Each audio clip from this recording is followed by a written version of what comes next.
So that has been the statement coming in from the Union Home Minister, saying all possible angles that are being probed, but a terror attack, its possibility is something that is not being completely ruled out. However, when we speak of the investigation and the timeline that has now been set across exactly what happened at what time, there have been CCTV footages as well showing the said vehicle that exploded entering the parking area adjacent to the Red Fort at around 3:19 p.m.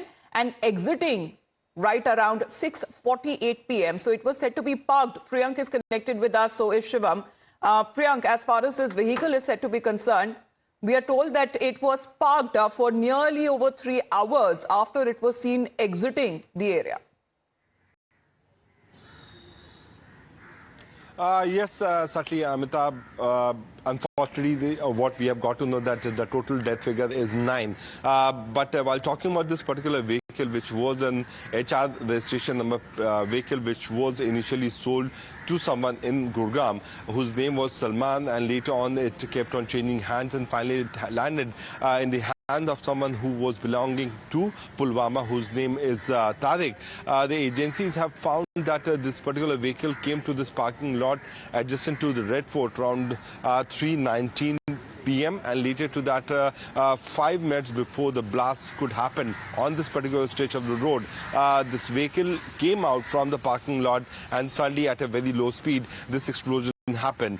Whether the driver was the one who was responsible for this or not is certainly a big challenge for the investigating officers, because there are two possibilities. Either there could have been a sticky bomb which was placed on the backside of this vehicle, which could have exploded, and this kind of impact could have happened. The second possibility, that the boot space of the vehicle could have been filled with explosive that could have led to this kind of explosion. But security agency officials have been trying to focus on the kind of seizure which has been done in the last 10 days from Jammu Kashmir, following to Faridabad, and 2 locations in Faridabad, which has exactly led to seizure of more than 2,900 kgs of explosive material.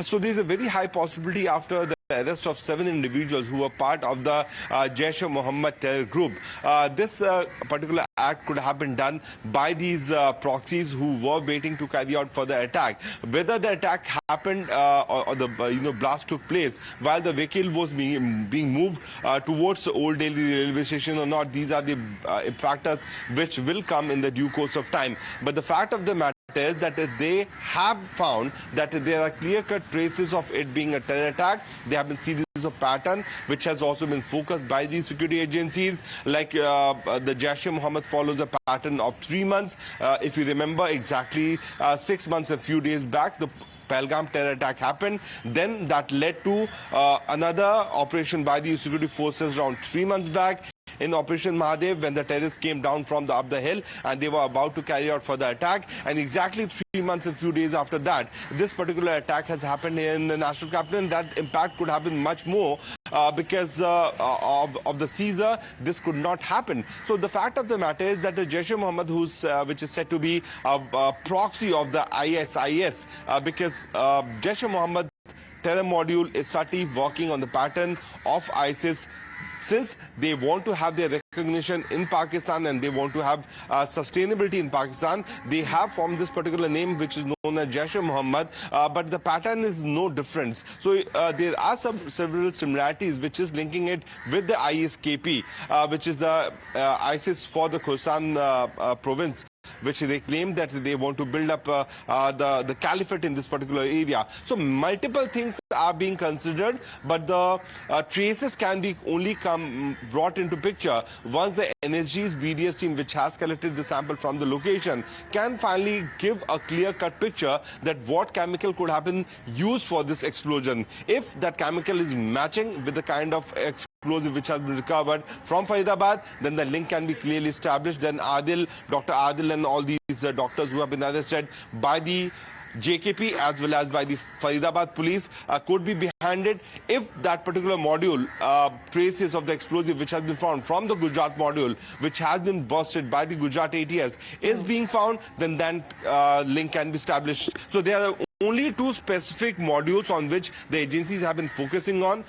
one set of individuals who have been associated with Jaish-e-Mohammed, which is clear-cut proxy of the ISI's KP, and the second module, which has been busted by the Gujarat ATS, where another doctor have been arrested. So if you look at the pattern, consecutively, 4 doctors have been arrested in these 2 separate modules. So the terror modules which have been backed by the Pakistani ISI is certainly moving from the engineering pattern towards the doctors. Right. Because Bhatkal brothers were from South India, and they had studied in the engineering college, and now they have been following a different pattern where they have been trying to rope in medical students. Absolutely. So the I-20 car that you can see on the screen is under the lens. And also, what was the nature of the blast? What was the nature of the explosives that were used are also under the scanner right now. Priyank, stay on with us.